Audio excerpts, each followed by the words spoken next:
Is it clear now that Israel is using starvation as a weapon of war? I think it is impossible to justify the withholding of aid from civilians. Does that make it a fact then that Israel is using starvation as a weapon of war? I think it is impossible to justify withholding aid from women and children. And I think you have seen across the Australian community people from very different perspectives make the same point.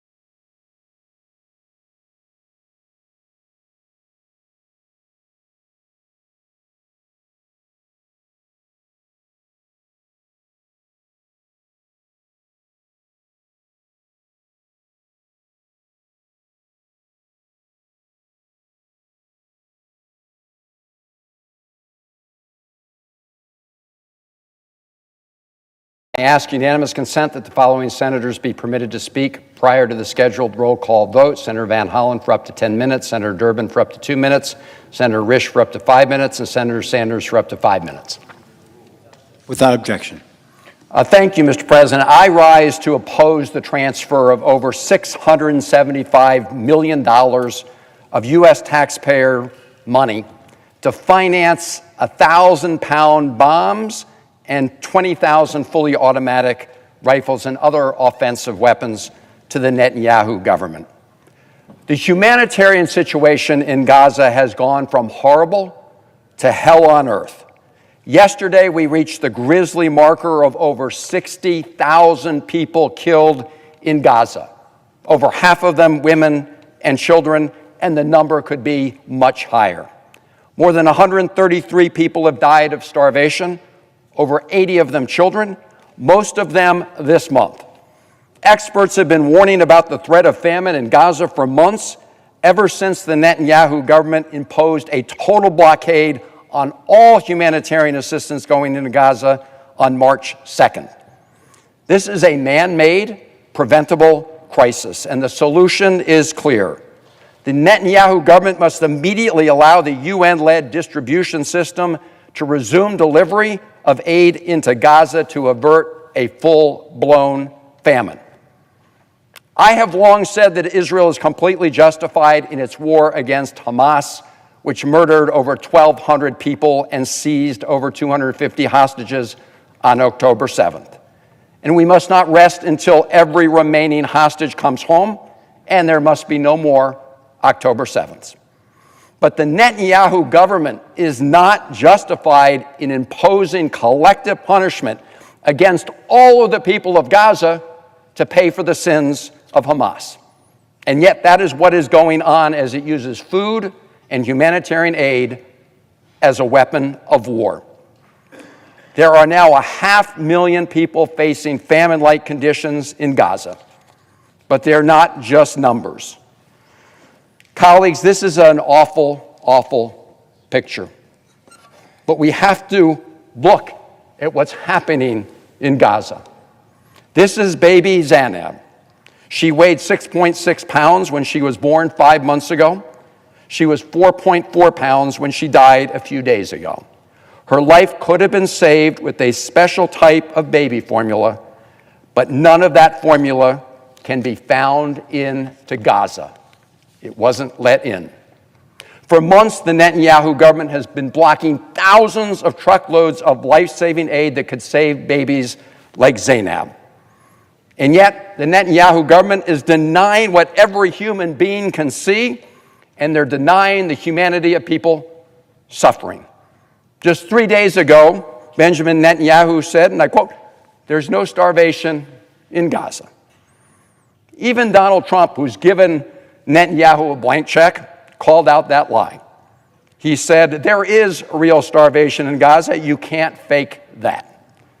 The World Food Program says it has enough food to end the crisis, but the Netanyahu government won't let them deliver all of it. And last week, they blocked almost half of the aid convoys that the WFP requested permission to bring in.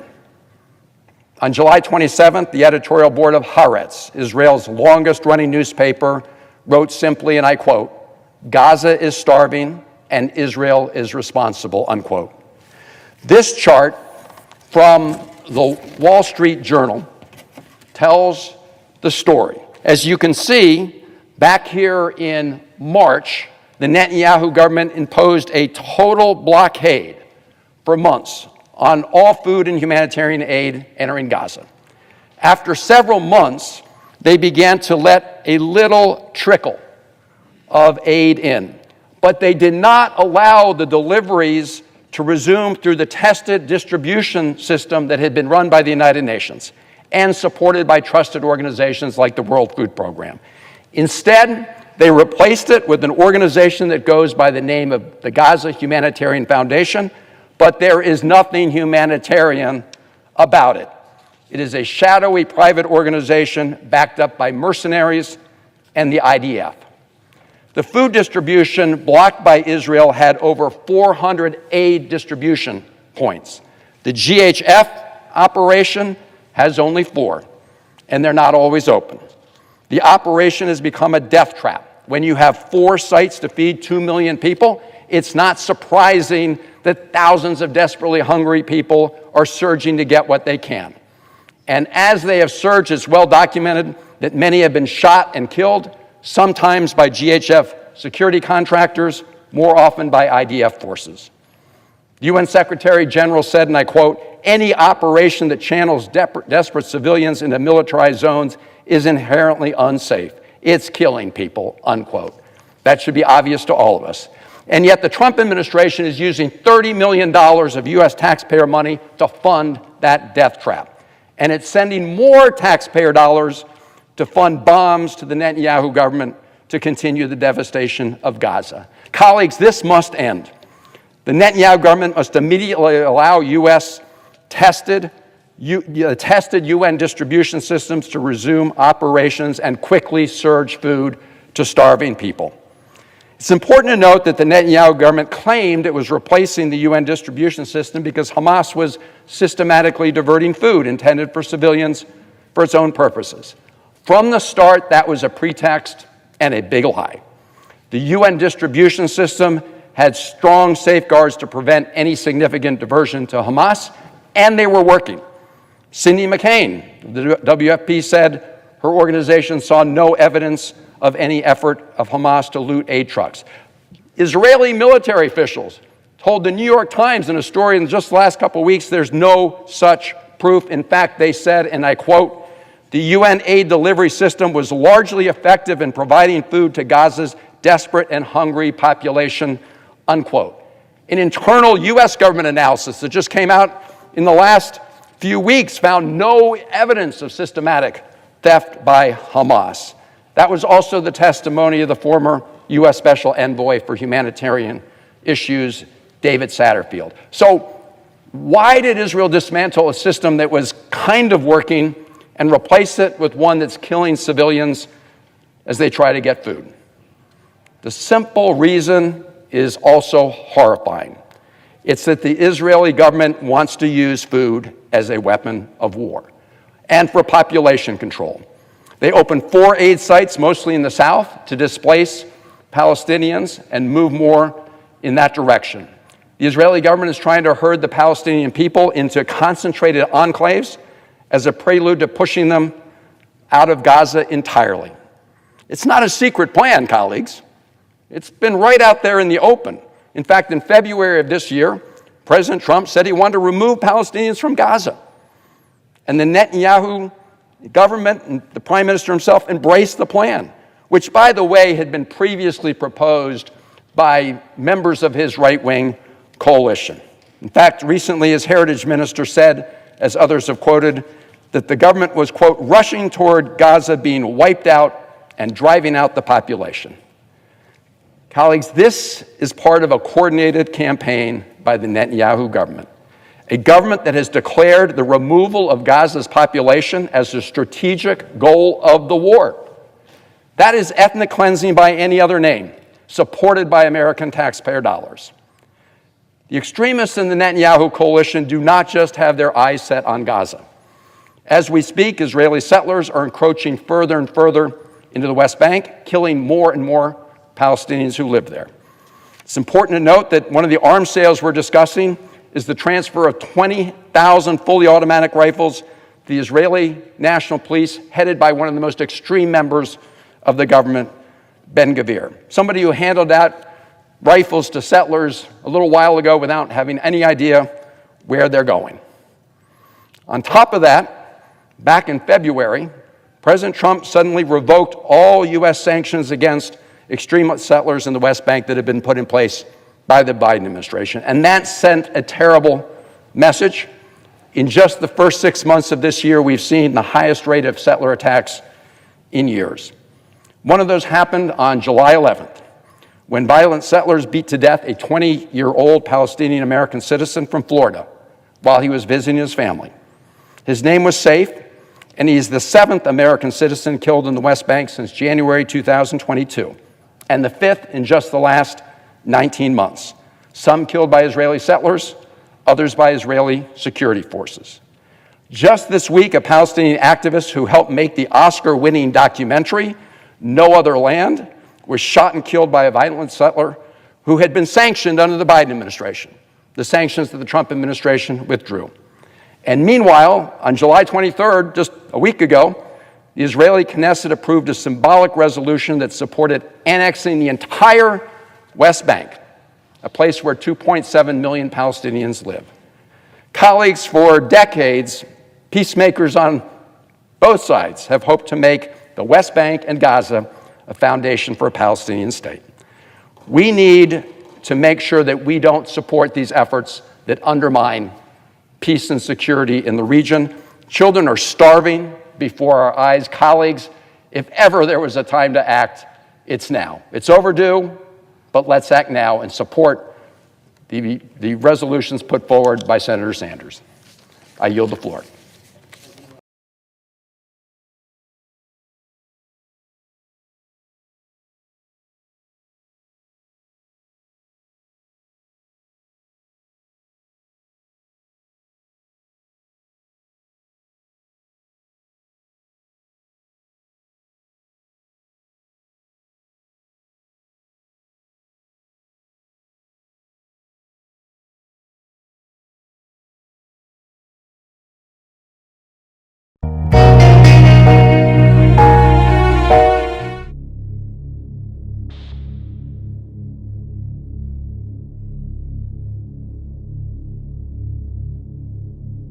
אנחנו פה במעבר ניצן, היום יום רביעי בצהריים, השמש שוקדת ואנחנו פה באים לחסות המשאיות של חמאס, הנאצים ועוזריהם.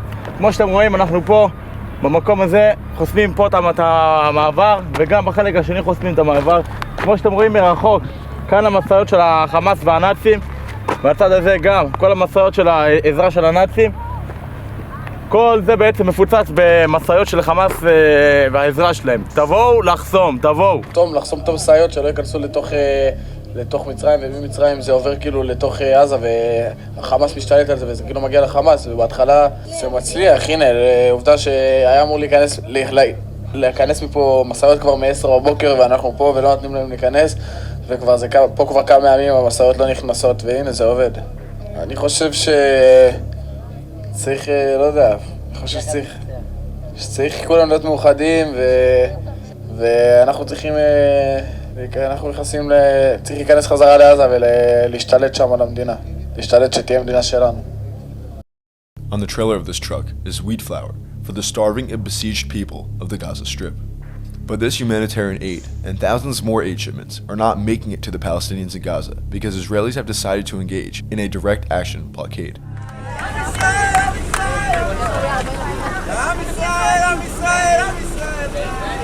For over a week, I embedded myself with Jewish Israeli nationalists who believe it's a worthy cause and even a religious duty to drive hours from the comfort of their illegal settlements in the West Bank and residential neighborhoods in Jerusalem and bring their loved ones to the Karim Shalom and Nitzana border crossings to block the humanitarian aid trucks from delivering desperately needed food to starving Palestinians.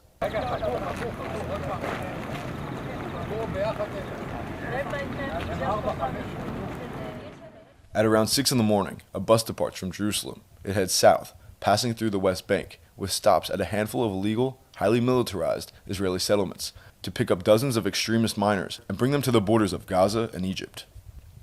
Once the settlers arrive there, they're met by dozens of other Israelis who drove themselves and their families to the border by navigating the backroads of southern Israeli kibbutzim. The border crossings are designated by Israel as closed military zones. Any civilian in the area is supposed to be swiftly removed and arrested. Instead, the military and police are actively supporting and encouraging these illegal humanitarian aid blocks. As soon as the settlers show up at these crossings, the military, meant to secure the area, stands down and guides everyone to the border gates. Then, the Israeli military uses the presence of civilians, which they invited and escorted, to justify the closing of the humanitarian aid crossing gate for hours and sometimes entire days. The trucks are supposed to pass through Israel from Egypt for inspection. Once inspected by the Israeli authorities, they head into Gaza. Officially, the protesters justify the blocking of aid by insisting it's all going to Hamas, a claim repeated by the Israeli government, even as the US State Department stringently rejects it. כדי לעצור את הסיוע ההומניטרי שנותנים לפלסטינים בעזה. זה לא יאומן וזה לא מקובל שנכנס אוכל וסיוע הומניטרי לפלסטין כל עוד החטופים שלנו בפנים, אבל בעזה אין רעב, לפי דעתי, ממה שאני רואה אין רעב. הם עושים את עצמם, חייבים לעצור את כל הסיוע שנכנס לעזה. עד שאחרון החטופים יחזור לישראל. יכול להיות שהם צריכים עזרה, אבל העזרה לא צריכה להגיע מאיתנו. הם פתחו מלחמה ואין סיוע לאויב. אין סיוע לאויב. They share snacks, refreshments, laughs, and party on the edge of an area that UN Secretary General Luis Guterres has described as a graveyard for children.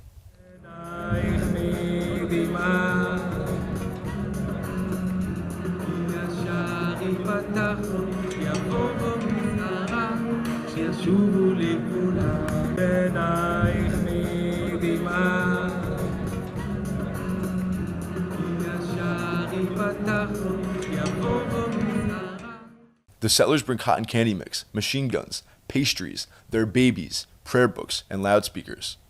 The military allows them to store their belongings and evade the blistering desert sun inside concrete IDF security bunkers.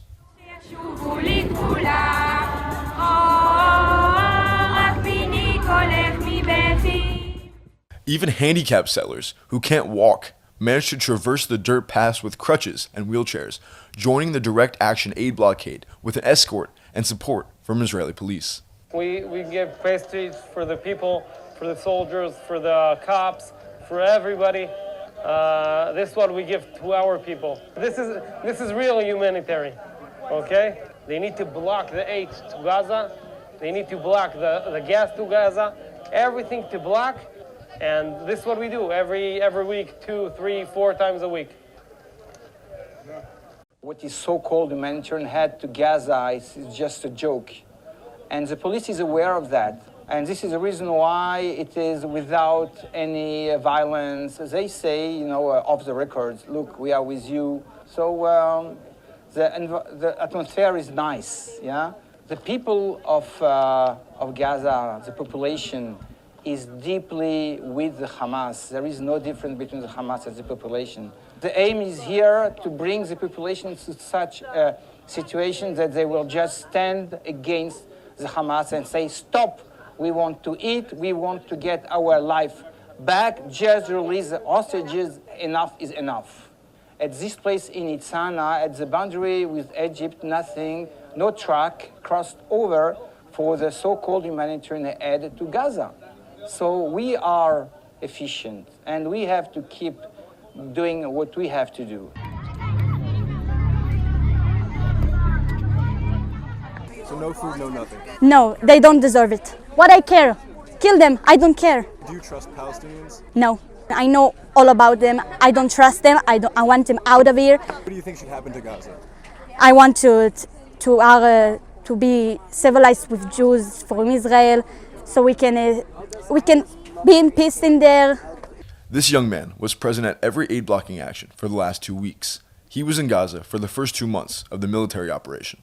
We've been training for 1 month and then we got inside Gaza. And then we've been there for 2 months. My unit was in charge of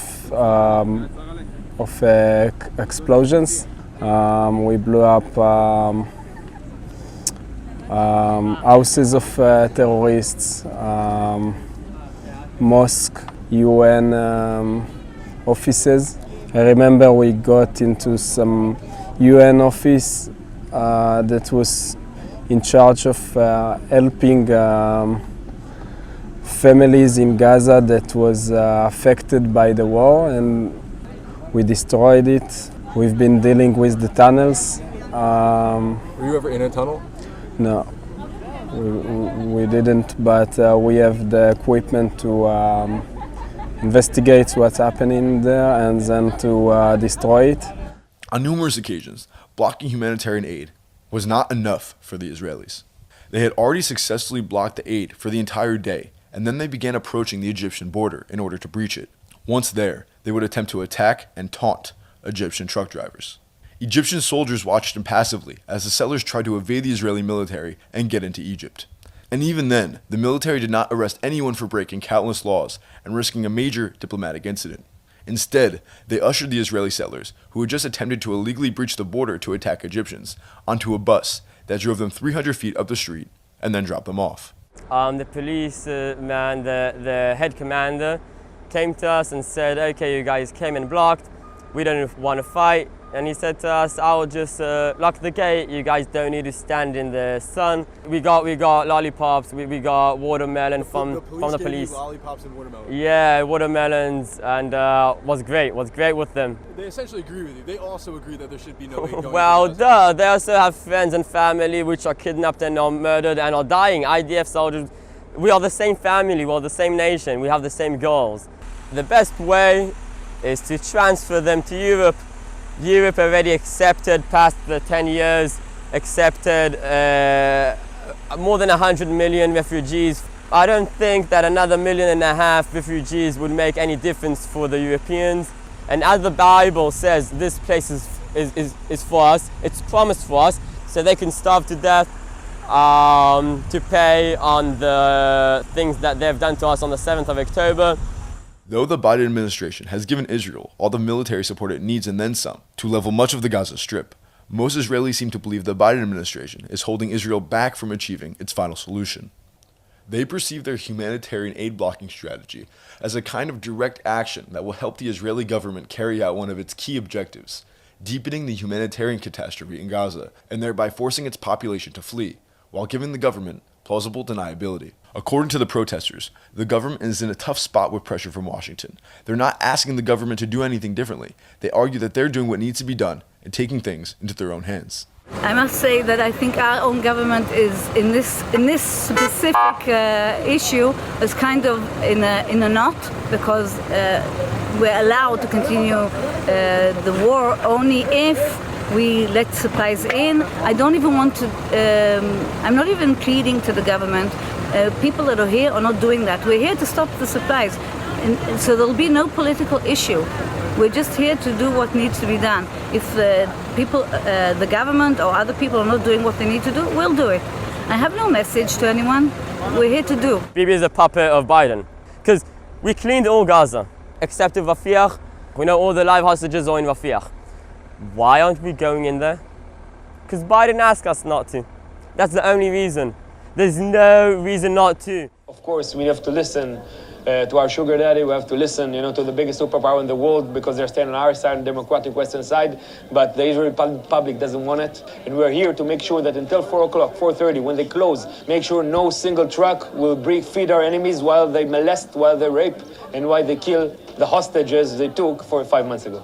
From 2002 until recently, we have been through I would say, kind of intifada, a journey of murder, which they use knives to kill Israelis, they use in many cases guns, they use pistols, they use cocktail molotovs. They kill a lot of Jews, but we have airplanes, you see? We can erase them 1 second. Once we use what we have, once we would know how to use our assets, and not afraid to use what we have, we destroy Gaza. We annihilated a huge part of Gaza. We can do it also. The Palestinian, Judea and Samaria and the West Bank. We have weapons, we can use it. We need the right circumstances, we need the right leaders. We have goddamn sexy F-16 airplanes. We annihilate all our enemies until the last of them, we decide to do so. We get over this kind of conception, and kind of state of mind that we are subjected to the world, the community of the world and the nations of the world, and we are somehow limited, but it's only temporarily. We will unleash our strengths very much soon. We don't think that the Torah says that we're supposed to feed our enemies when the Torah is supposed to hashmid them. We're supposed to destroy them. Or at least, take back the land that is part of Eretz Yisrael, the land of Israel. And I don't think you can find any Jew in Israel that says it's a good idea to give assistance to our enemy when they have, 100 plus chatufim. But we're under a regime, if you will, of the government that orders that. A dictatorship that unfortunately folds to the desires of the West, that being the United States of America. By 5 in the afternoon, the Israeli truck inspectors go home, whether the humanitarian aid trucks were inspected and sent to Gaza or not. If blocking the aid was successful, which it almost always was, the Israelis celebrate and then go home. Some of the settlers hang back and pitch tents and stay at the crossing overnight to make sure no aid trucks pass early in the morning. Presumably, because of the bad optics, the military often destroys the tents in the morning, while allowing the settlers to illegally remain in the closed military zone in order to continue blocking the humanitarian aid.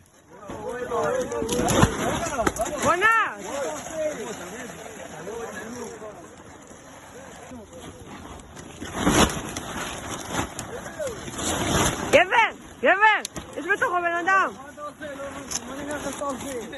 אתה שובר את האוהל. רכוש פרטי, אתה שובר את האוהל, גבר.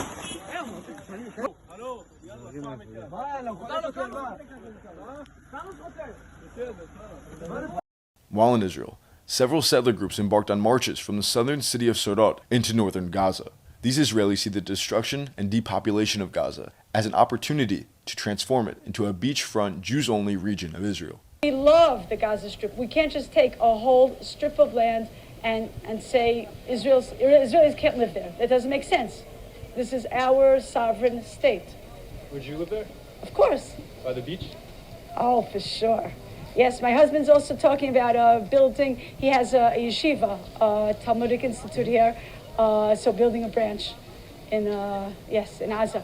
We have lists already of about 500 families that are willing, on the drop of a hat, to just move into, we have north, central, and south Gaza, and people are going to start building towns. We have names of the towns, we have where we're building them. It's already being planned, and we have people signed up.